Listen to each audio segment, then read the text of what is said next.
2 और 3 में मैं कंफ्यूज था कि इन दोनों में से एक होगा एक नहीं होगा, मैं भी श्योर नहीं था, so finally I went for only 3। तो 1 और 4 तो मुझे पता था कि ये दोनों तो श्योर हो रहे हैं, और 2 और 3 में मैं एग्जैक्टली श्योर नहीं था। अदरवाइज ये जो क्वेश्चन है बड़ा टफ था, आप नॉलेज से नहीं प्रिपेयर कर सकते इसको। तो वही था कि स्टेटमेंट मैंने पढ़ा, वहां पे मैंने रीजनिंग खुद से की। सो दिस फर्स्ट क्वेश्चन कि Jhelum river passes through Wular Lake, Krishna River directly feeds into Koleru Lake, meandering of Gandan River happens in Convert. So यहाँ पे देखो, I have mentioned in 2010 there was a direct previous year question which was said, which the question was match the following, and the 3 out of 3 options true were कि Koleru was matched with Krishna and Wular was matched with Jhelum, और यहाँ पे उन्होंने same किया कि Jhelum Wular and Krishna Koleru. So see, PYQ was repeated directly. Second thing, like I said previously, in mapping, in environment, you have to do Ramsar site. So see, all 3 are Ramsar site. So you have to do these things. So this question came from Ramsar site. This question came from previous year question. Also, I told you, okay, whenever you have 3 statement or 4 statement, likely 2 will be correct. Here the answer was 2 from some sources. So like I've mentioned here, out of 3 statement or 4 statement, 2 will be correct. So here 3 statement are there, 2 will be correct. Again, in second question, out of 3 statement, 2 will be correct. And if you can see, in both the statement, I have eliminated none. So none is very unlikely to be correct in most of the questions. So none you can safely eliminate. Again, out of 3, 2 will be correct. Port, UPSC has already asked in 2017, 2006, 1998. So from there, you should know that port is important. Again, this thing that in question number 3, in the point number 3, ki Visakhapatnam port, this is the largest port in India. So it is given in NCERT ki Jawaharlal Nehru port is largest port. So this question was directly from NCERT. It was based on PYQ themes, and again, out of 3 statement, 2 was correct, and you could have safely eliminated none. So you see how previous year question knowledge still works.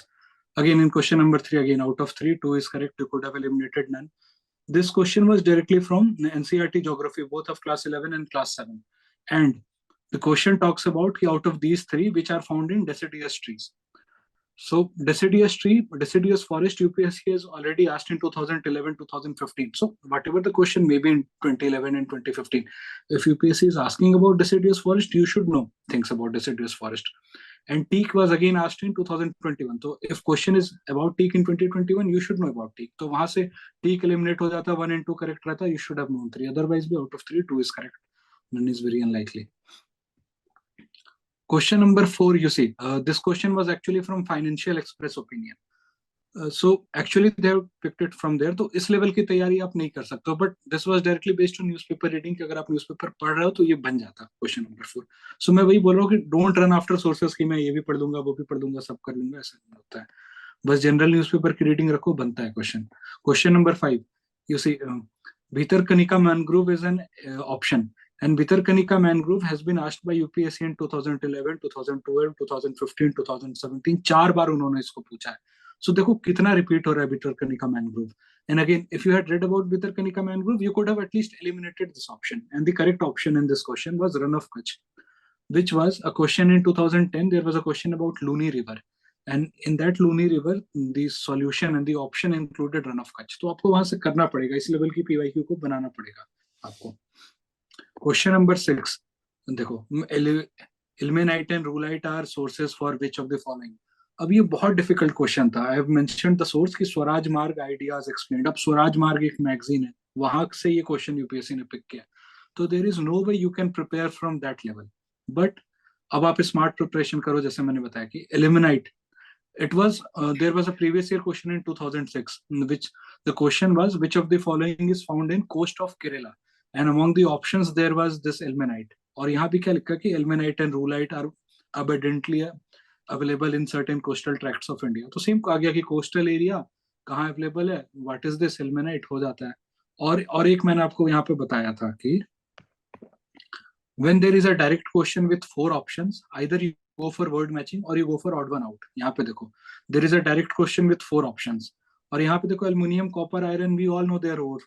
पर titanium का तो और यहाँ तो कभी पढ़ा नहीं है, तो titanium is odd one out option. ठीक है.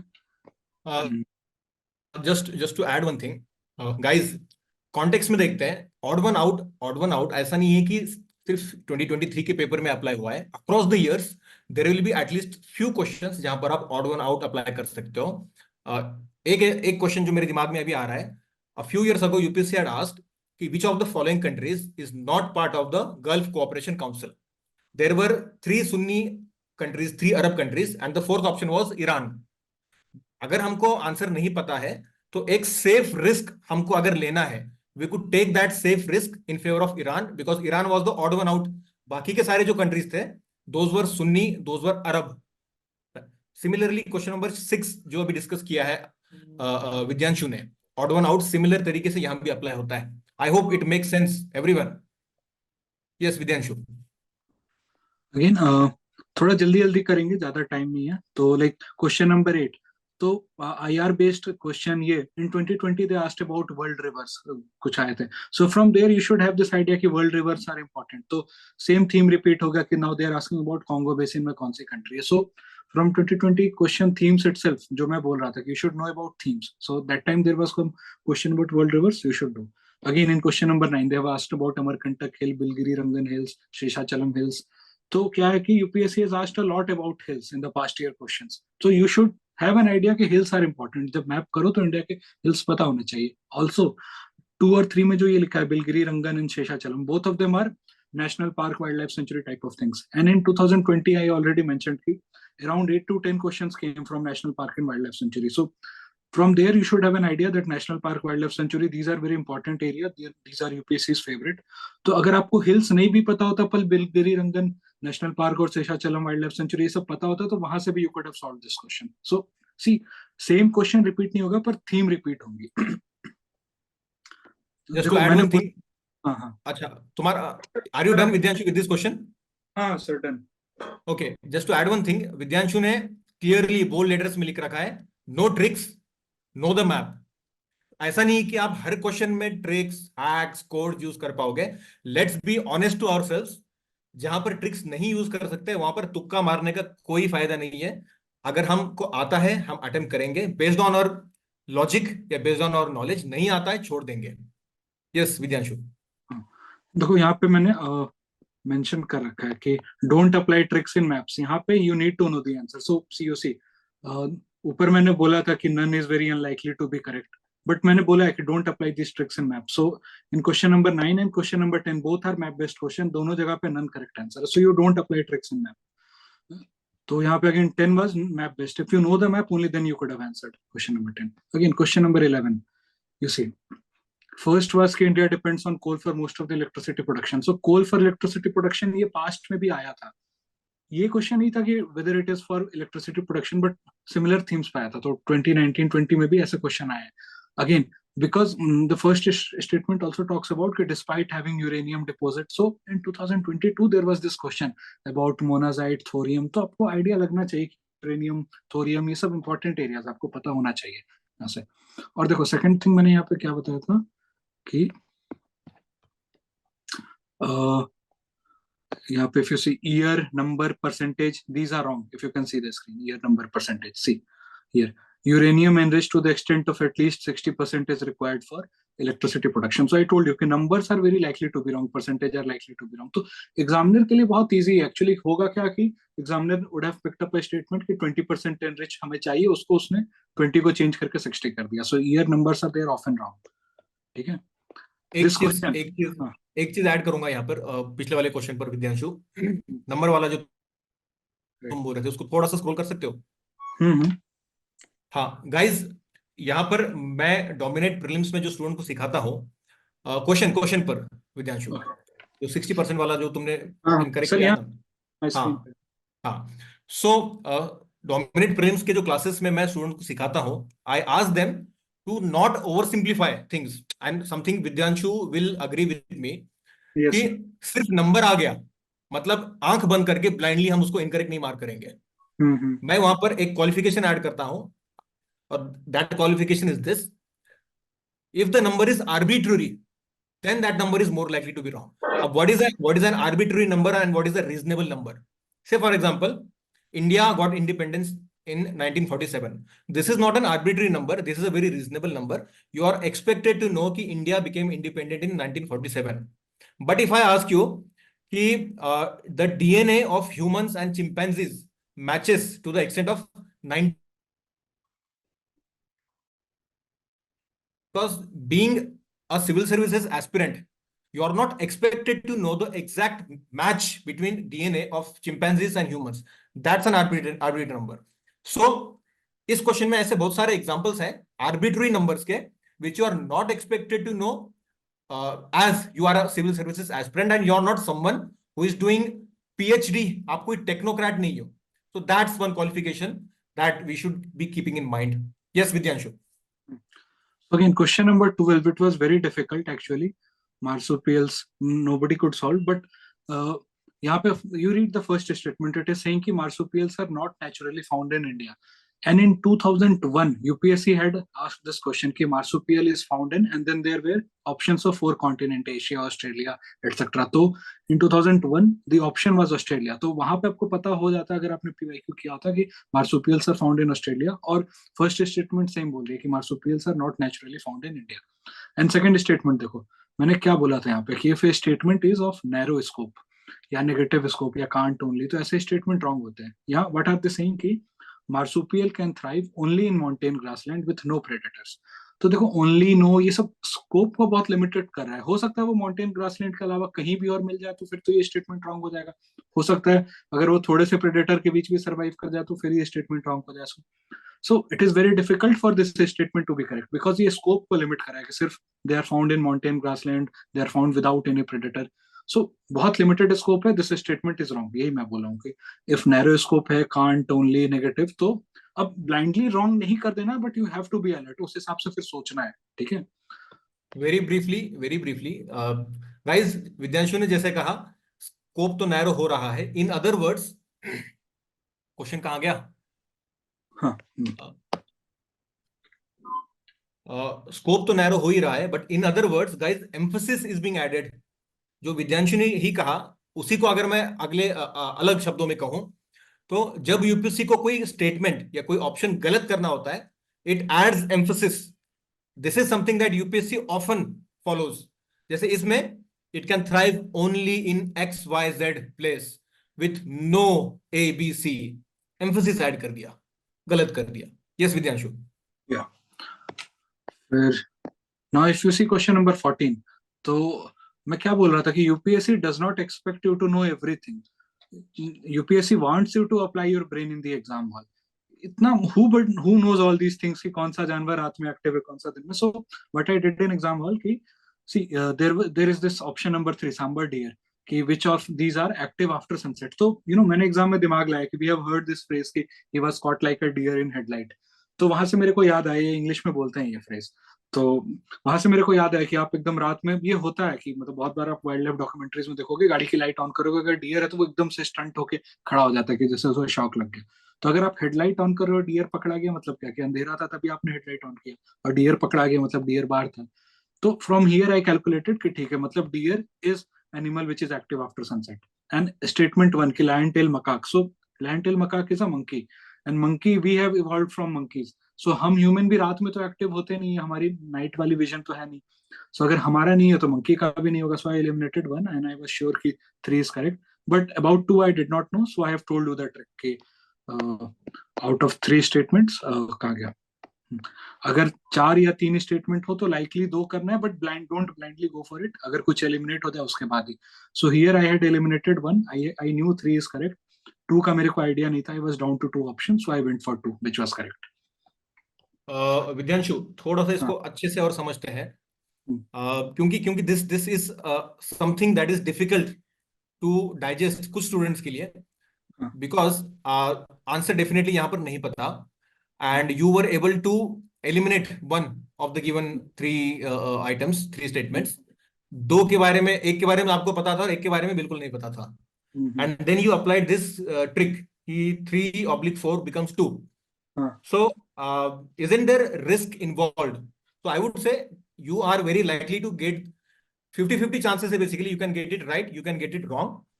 लेकिन विद्यांशु is not trivializing the question. He is definitely emphasizing कि यहाँ पर risk involved है. Rather than attempting less questions, if you have that risk appetite, you should be attempting more questions based on the trends followed in the past year papers. Am I right on this count, Vidyanshu? No sir, you are correct. मतलब यहाँ था कि I had already eliminated 2 options, so I should have gone for this question. तो बाकी candidate का कि अब 2 बच गया, चलो कुछ भी मार देते हैं। मेरे पास था कि आई हैड दिस एक्सपीरियंस कि जब 3 या 4 होते हैं तो 2 लाइकली होता है, so I went for the more probable. और तो प्योर तुक्केबाजी तो मैं करता ही नहीं, सो अगर मुझे नहीं पता होता तो I wouldn't have gone for this question, अगर कोई भी आइडिया नहीं होता तो। ठीक है। सो 14 हो गया। अब देखो अगेन 16 पढ़ो। Some mushrooms have medicinal properties, some mushrooms have psychoactive properties, some mushrooms have insecticidal properties, some mushrooms have bioluminescent properties। तो यहाँ देखो बहुत वाइड स्कोप है ना, कि there are thousands of mushroom species, हो सकता है one of them has this property, तो it is very difficult for this question to be wrong, this is very broad scope, so this is what I am saying here कि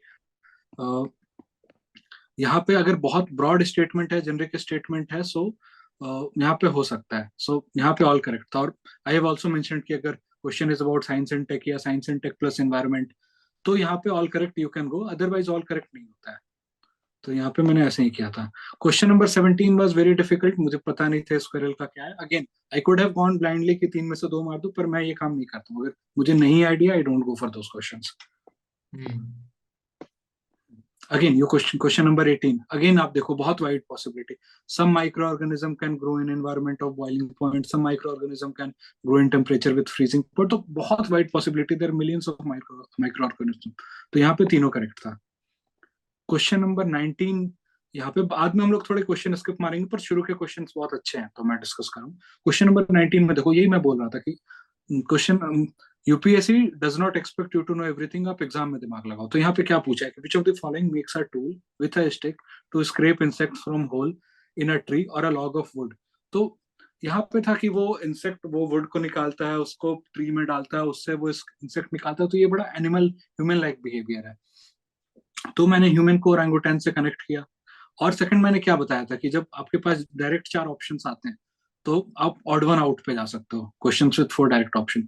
सो fishing cat, otter, sloth, bear, these are all animals. पर orangutan जो है वो animal तो है, but इनमें से सबसे ज्यादा इवॉल्व है, इनमें से सबसे ज्यादा डिफरेंट है, ह्यूमन लाइक है। और यहाँ पे काम भी वो लोग बड़ा स्पेशलाइज्ड पूछ रहे। तो एग्जाम में मुझे भी नहीं आता था, but then I applied my brain, I remained cool कि ठीक है, क्या बोलते हैं, I need to apply my brain. तो वहां पे मैंने दिमाग लगाया, ऑड वन आउट क्लिक किया, ओरंगुटैन फिर मुझे समझ में आया कि ये होगा। देन क्वेश्चन नंबर 21 देखो मैंने just to add a point, एक student I think late join किया है एंड शी इज आस्किंग कि why this numbers have been shared. See I have asked the students to share your numbers. ये जो learnings विद्यांशु दे रहा है और जो लर्निंग्स मैंने दे रखी हैं यूट्यूब के ऊपर, ये आप अगर खुद से इंप्लीमेंट नहीं कर पा रहे हो, then drop your number, I will get in touch with you just to understand कि सब पता होते हुए भी why are you not able to use PYQs and analyze PYQs to your benefit. Yes, Vidyanshu. So again, if you look at the tricks that I told, ki if there is a statement that is very long, complicated, for example एक वो statement लगाएंगे, आगे comma करके but करके दूसरा statement डाल दिया, तो मैं ये नहीं बोला कि these statements are outrightly wrong, but you should get suspicious about intentions of examiner, because दो statement है, it is very easy for examiner कि कुछ वो fact alter कर दे, फर्स्ट स्टेटमेंट का फैक्ट को सेकंड में डाल दे। तो ऐसे स्टेटमेंट में आपको थोड़ा केयरफुल हो जाना पड़ेगा कि क्या रॉन्ग है, क्या रॉन्ग कॉम्प्लिकेटेड। यहाँ देखो statement is in itself is tough कि इनविट्स का जो है वो जो क्या बोलते हैं जो इनकम है that is distributed to the investors is exempted from tax but the dividend is taxable. यहाँ पे एग्जामिनर के लिए बहुत डिस्क्रिशन है कि हो सकता है जो इनकम है वो टैक्सेबल होगा, हो सकता है डिविडेंड एग्जेम्प्टेड हो। तो यहाँ पे उसने कॉमा लगा के बट कर दिया, तो एटलीस्ट सस्पिशियस हो जाओ यहाँ। अदरवाइज देखो इस क्वेश्चन का सोर्स लाइव मिंट था, फाइनेंस एक्सप्रेस था, इतना कौन पढ़ता है। तो इस लेवल की नॉलेज मुश्किल है, पर आपको थोड़ा दिमाग लगाना पड़ेगा। और सेकंड स्टेटमेंट देखो, InvITs are recognised as borrowers under, और ये लंबा वाले पे आप कंफ्यूज मत हो, बस एक छोटा सा ये एक्ट का नाम है सरफेसी एक्ट, तो उसने एक्ट को बस पूरा लंबा सा लिख दिया है, ये छोटा सा एक्ट है सरफेसी एक्ट। तो InvITs are recognised as borrowers under the act, तो this is a simple statement. पर ऊपर वाले में examiner has this discretion of manipulating facts, तो वहां पे आपको अलर्ट हो जाना है। these questions were easy, यहाँ पे कुछ ज्यादा सीखने को नहीं है। Then question number 26 is from agriculture, so like I was saying कि in agriculture से यूपीएससी पूछ रही है, so वो सब थोड़ा पढ़ लो, अगेन कुछ क्वेश्चन आते हैं that will give you an edge. Question number 27, this question about Niger seed, मेरे को नहीं आता था, I did not attempt this question, but that idea is important. क्या पूछ रहे हैं कि government provides MSP for niger seed, niger is cultivated as kharif crop.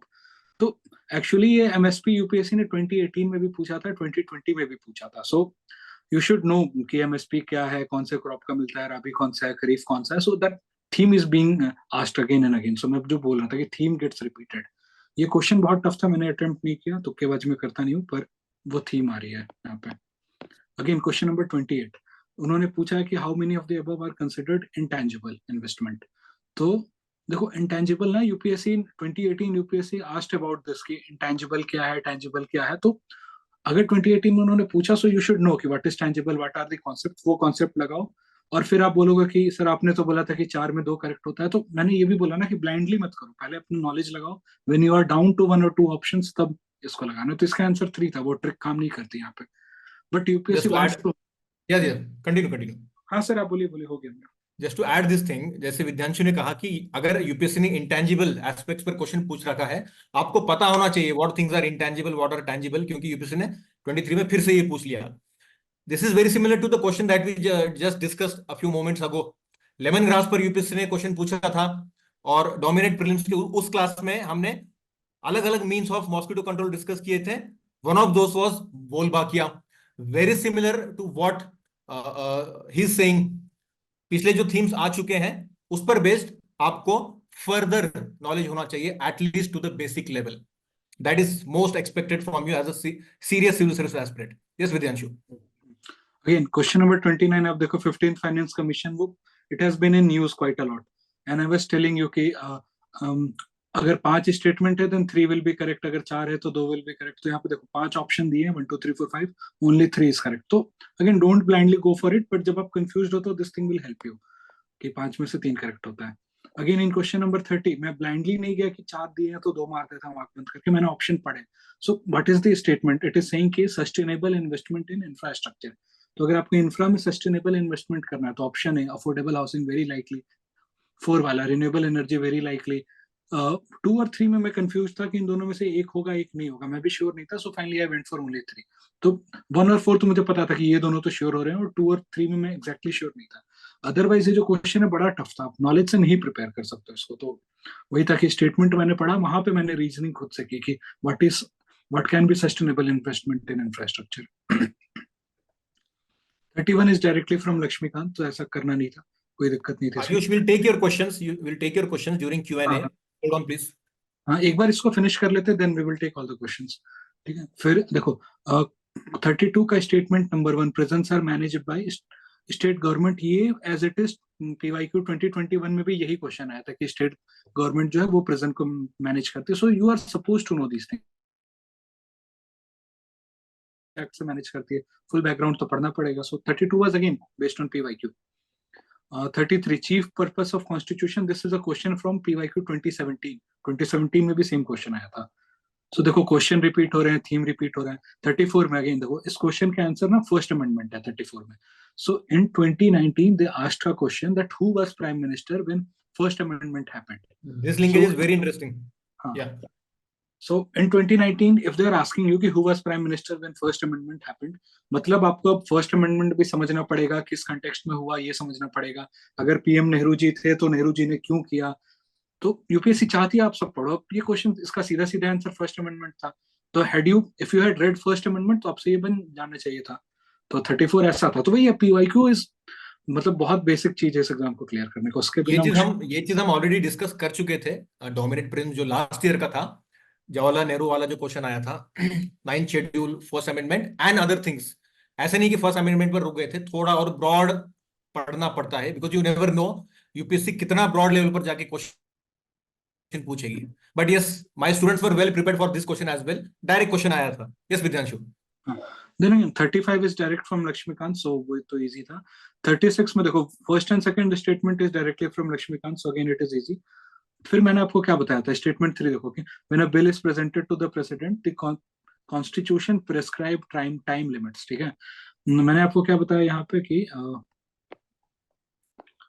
देखो पॉलिटी में as per the constitution defines मैंने PYQ से this is what I have learned कि whenever they say as per the constitution defines these kind of statements are wrong. यहाँ भी same था कि the constitution prescribes, the constitution describes, तो यहाँ पे ये सारे स्टेटमेंट रॉन्ग होते हैं.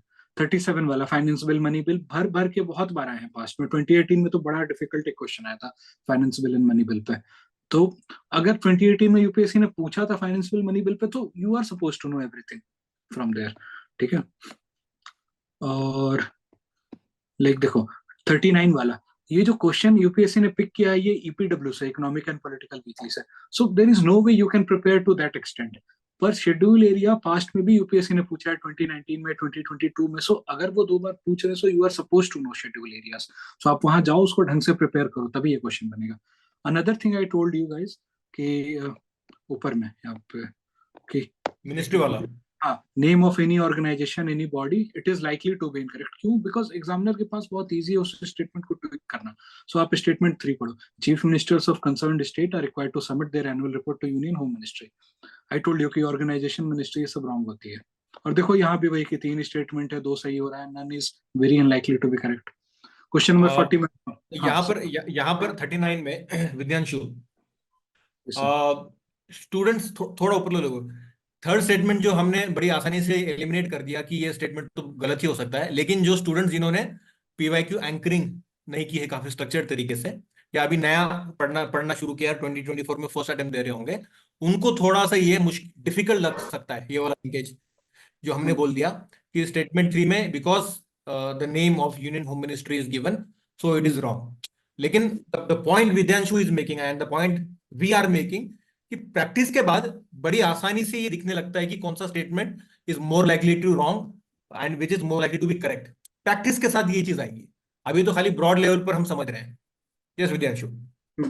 और तो वही मतलब इफ यू ऑब्जर्व पीवाईक्यू जहां भी बॉडीज के नाम होते हैं बहुत ऑफन रॉन्ग होते हैं. So the moment you see this in question paper you should at least get alert. ये नहीं आउटराइटली काट देना, but you should get alert. हो सकता है ये स्टेटमेंट गलत हो.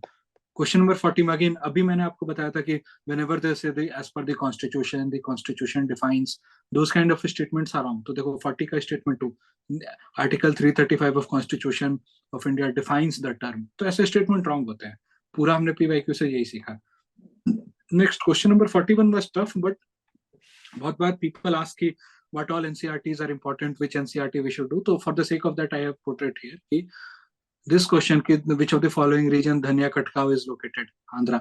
So actually ये question है NCERT class 12 ancient से directly है. पेज नंबर 43 मैंने mention भी कर दिया. तो class 12 के NCERT से ये question directly है, वो मैप से पूछा है उन्होंने. So NCERT का ऐसा होता है. और a student is asking will this PDF will be shared? Yes, all these PDFs will be shared by the end of the session, so don't worry. Yes Vidyanshu. Again question number 42 में यहाँ भी है कि question number ये question भी this has come directly from NCERT class 12 themes in Indian history. I have shared the page number also. Page 96 वहाँ पे एक टॉपिक है why stupas were built. तो बहुत लोग कह रहे थे कि स्टेटमेंट 1 इज करेक्ट कि concept of stupa is Buddhist origin. NCERT में ये चीज लिखी हुई है कि the concept of Buddhist stupa is pre Buddhist. तो वहीं से उन्होंने ये डायरेक्टली उठाया था.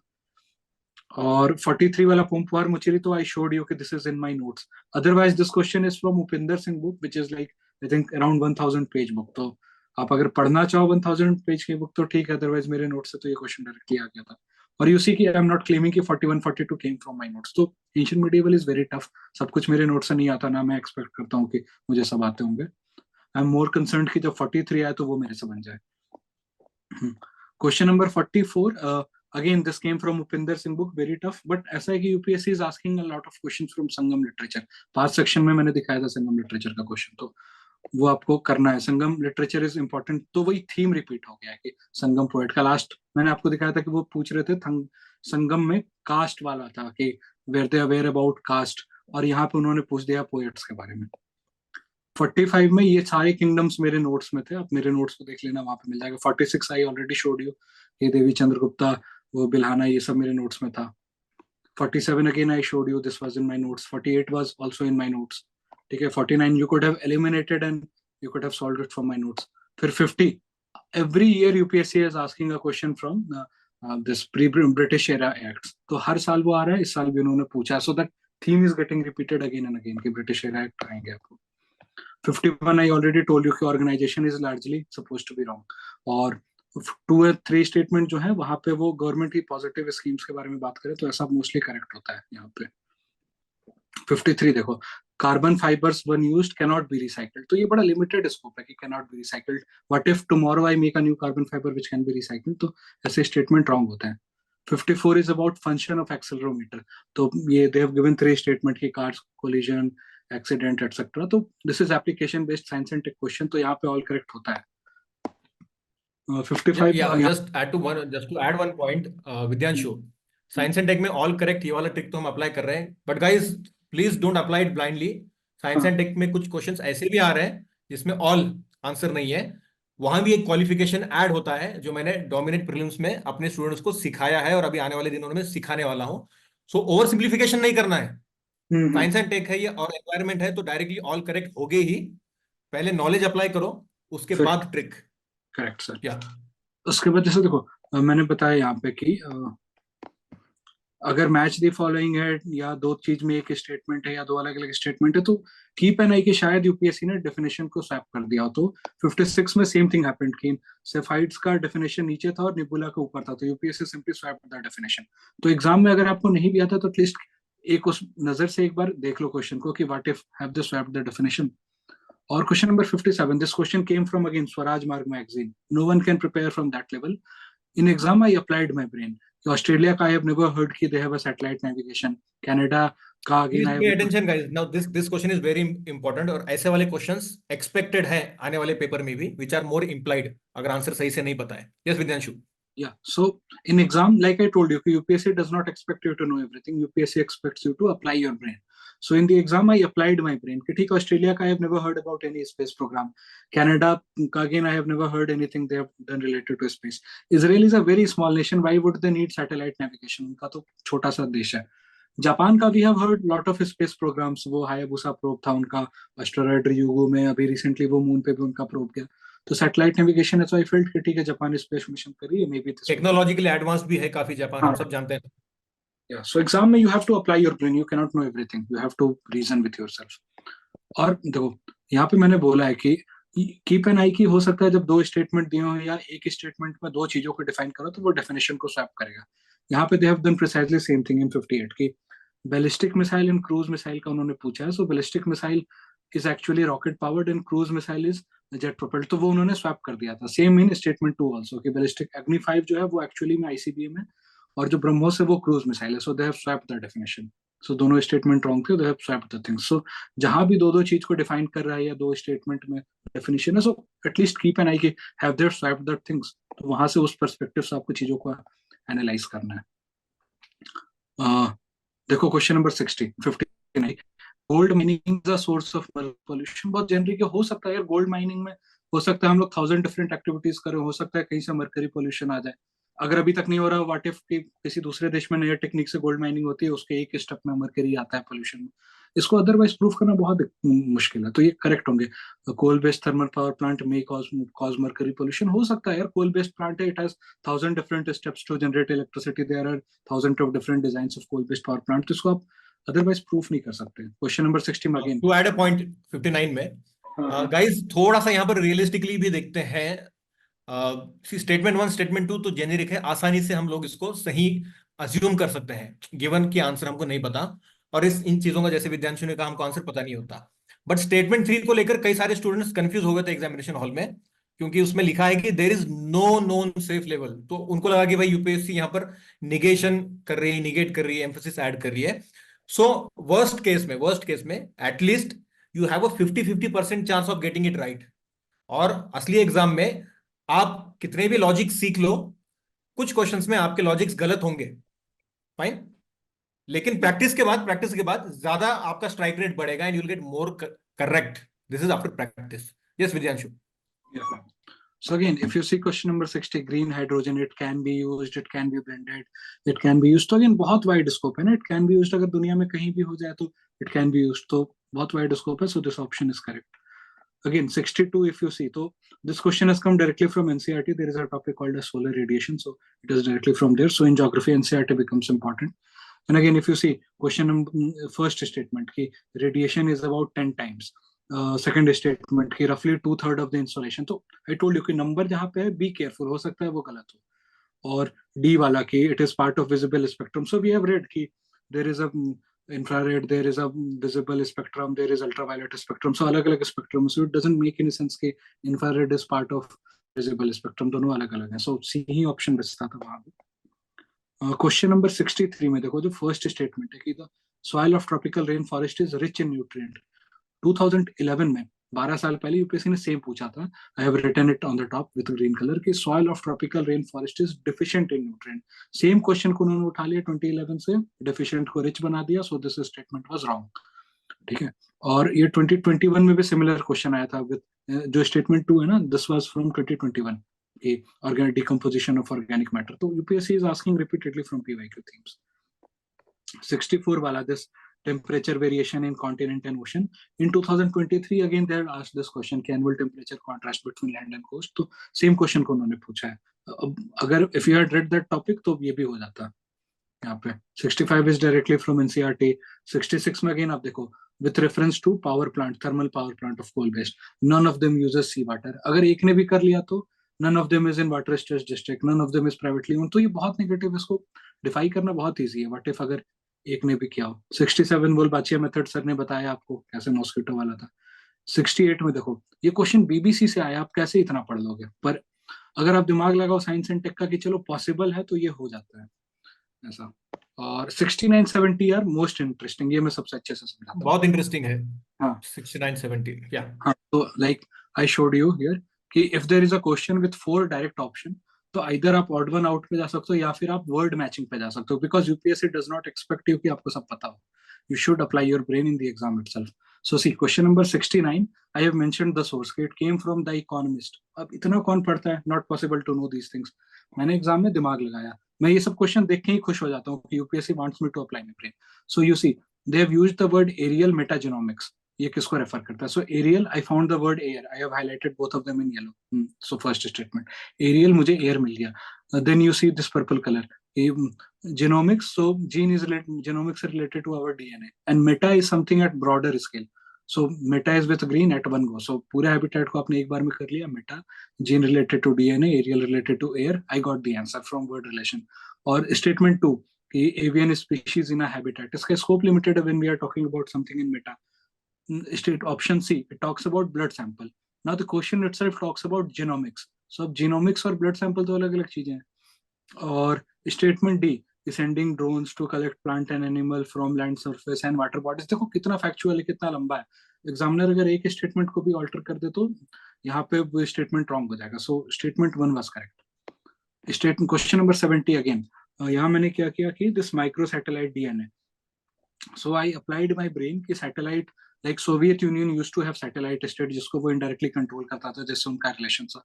सो दिस वाज, लकीली मेरे को एग्जाम में ये क्लिक कर गया, but from satellite I brought this word relationship, and DNA is related to our evolution, and option B C D are not related to evolution in any way, stem cell, clonal propagation. तो DNA को मैंने फिर वहां से collect करके ए कर दिया यहाँ पे। Same goes with 70। एक स्टूडेंट बोल रहा है your tricks and logics are absolutely mind blowing. यहाँ पर बस एक बात ऐड करूंगा कि it is very delighting to see कि स्टूडेंट्स को रिलेवेंस समझ में आ रहा है of usage of PYQs during preparation and during the exam hall. Sir काफी सारा नॉइज हम क्लियर कर रहे हैं through this. Yes Vidyanshu. Sir to that student मैं यही बोलूंगा ना कि लाइक मैंने पीवाईक्यू में वही ऑब्जर्व किया कि आपको सब कुछ नहीं आता होगा, and UPSC wants you to apply your brain.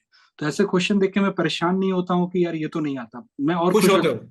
हाँ, कि दूसरे बच्चे स्किप मार देंगे और मैं दिमाग लगा के शायद बना लूं, तो यहाँ तो मेरे पास मौका है, तो मैं उसी मोमेंट लग जाता हूँ क्वेश्चन का पूरा डिकोड करने में।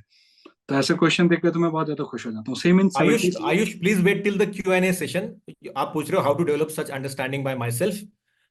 अगर आप खुद से नहीं कर पा रहे हो गाइस, जिन्होंने लेट ज्वाइन किया है, मैंने यही दो बार अनाउंस कर रखा है, तीसरी बार बोल रहा हूं बिकॉज आयुष हैज आस्क्ड कि इतना सब क्लियरली विद्यांशु बता रहा है how do you use PYQs for your prelims preparation and how do you use PYQ trends in the exam hall. मैंने भी ढेर सारे वीडियोस यूट्यूब पर फ्रीली बना रखे हैं। इसके बावजूद भी अगर आपको डिफिकल्टी आ रही है इन लिंकेजेस बनाने में and using this PYQ linkages for your prelims preparation, drop your number in the chat box. I will connect with you my self. मैं नहीं कर पाया तो मेरी टीम जरूर करेगी, क्योंकि इतना सब मालूम होने के बाद भी आप अगर यूज नहीं कर पा रहे हो PYQs का रियल सेंस में, I need to understand, we need to understand what is that fundamental thing that you need to crack. Yes Vidyanshu. Again, अगर आप देखो question number 73, in context of finance term beta refers to, again I did not know, but what I knew was कि in software you have this beta version, you people would have heard कि whenever they are testing a software this send this beta version, there are some beta testers, तो वो software थोड़ी unstable होती है, they see कि what is going wrong, then they find out कि what can be improved. Google Drive में भी same होता है, beta upload होता है कि Google Drive will only see, will check कि what changes you have made to your files, और जो चेंजेस हुए उसको ही वो सर्वर पे अपलोड करती है. So beta in my sense was कि ठीक है, वी आर चेकिंग कि क्या चेंज हुआ है पहले से, क्या गड़बड़ है. तो यहीं पे I got this thing in statement D that measures fluctuation, तो यहाँ से मैंने फ्लक्चुएशन से बीटा को निकाला था. सो अगेन मुझे नहीं आता था, बट आई न्यू कि मेरे को दिमाग लगाना है इस स्टेटमेंट में. 71 में आप देखो स्टेटमेंट 1, मैंने बोला आपको कि वो नंबर्स रॉन्ग होते, तो 15 crore to 25 crore, it is very easy for examiner to change things. 74 में भी सेम फर्स्ट स्टेटमेंट कि SHG is by State Bank of India. So I told you already कि organizations, body, these are wrong. It is very easy for you UPSC examiner to change this thing. तो यहाँ भी SBI भी wrong हो गया. बाकी दोनों statement 2 and 3 are very generic कि SHG की रिस्पॉन्सिबिलिटी होती है, regional rural banks are suppose to support, तो these are very generic statements. ठीक है. ये 76 का 1 कि इंडिया एक्सट्रैक्ट्स ग्राउंड वाटर. अब so many times in the past they have asked this question कि इंडिया का ग्राउंड वाटर यूसेज क्या है, तो ये PYQ में बहुत बार आया है, और तो वहां से आपको कर लेना था ये question. although this is a current affair based question guys, question number 76 जो विद्यांशु ने पहले एम्फसाइज किया है और हमने डिस्कस भी किया है. विद्यांशु थोड़ा सा क्वेश्चन या so guys, this is a current affair based question. World water development report 2022 कोई पढ़कर नहीं गया था. स्टिल जैसे विद्यांशु ने बताया, प्री एग्जिस्टिंग नॉलेज जो है आपका ज्योग्राफी का, आपका स्टैटिक का नॉलेज, वो एग्जाम हॉल में देन एंड देयर यूज करना है. Otherwise you can never solve this kind of questions with 100% confidence. दिमाग लगाना ही पड़ेगा, रिस्क लेना ही पड़ेगा. Yes विद्यांशु.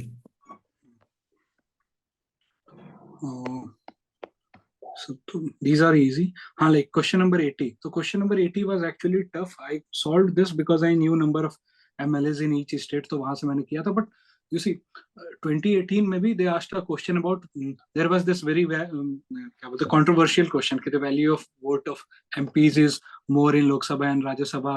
The value of vote of MPs. If you see question number 8, year 2018, there was this question कि president के election में value of vote. So president के election के वोटिंग का उन्होंने 2018 में पूछा था. Same thing got repeated this year कि प्रेसिडेंट के इलेक्शन में वोटिंग का क्या है. So again although question what they asked was different, but same thing got repeated. Theme, so वही मैं बोल रहा हूँ कि थीम्स रिपीट होते हैं, सेम क्वेश्चन नहीं आएगा बट थीम्स आएंगे.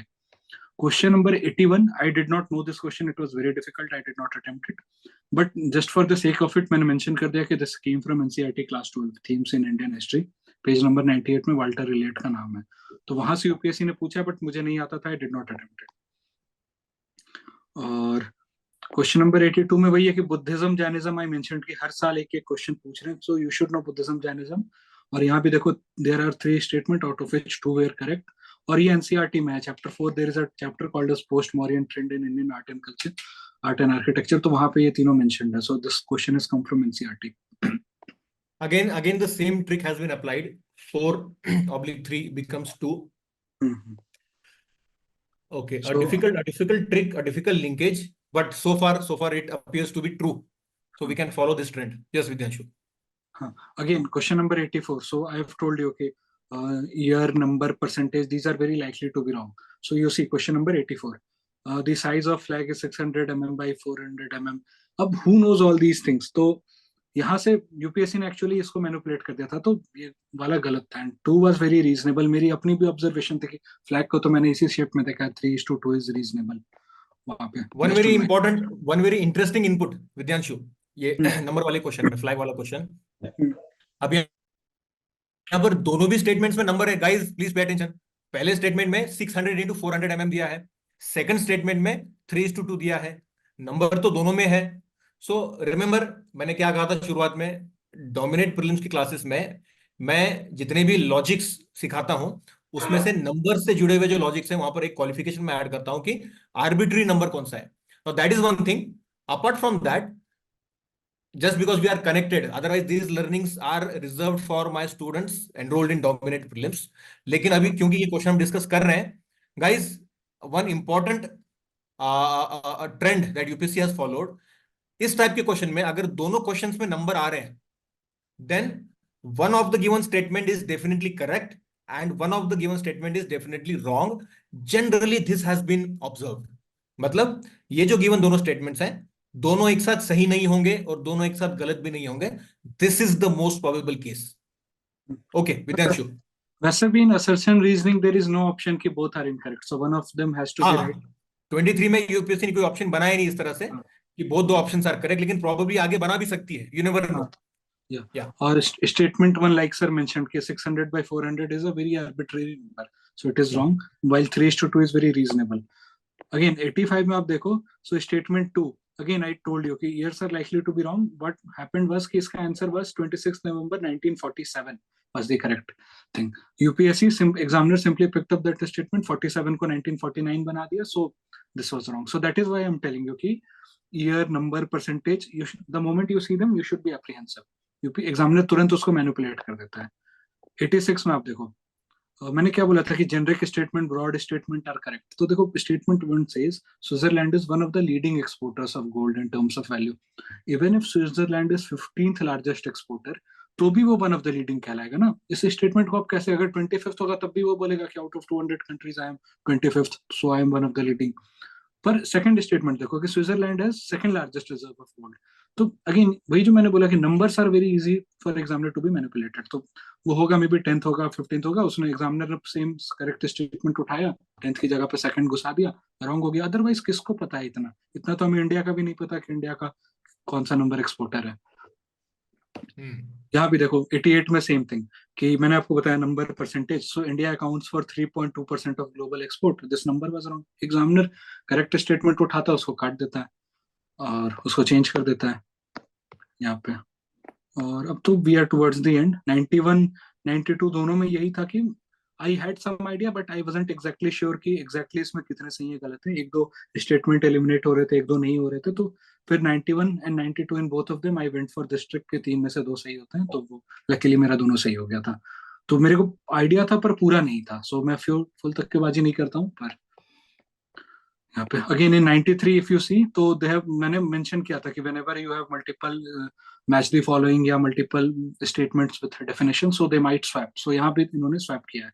वहां पे वो जो था एक गैलेक्सी वाला, नेब्यूला वाला, वहां भी उन्होंने स्वैप किया था. यहाँ भी इन्होंने स्वैप किया कि नॉर्थ कीवू का वो अफ्रीका वाला डाल दिया और नोगानो कार्बा का अर्मीनिया वाला उन्होंने स्वैप कर दिया. So you should keep an I.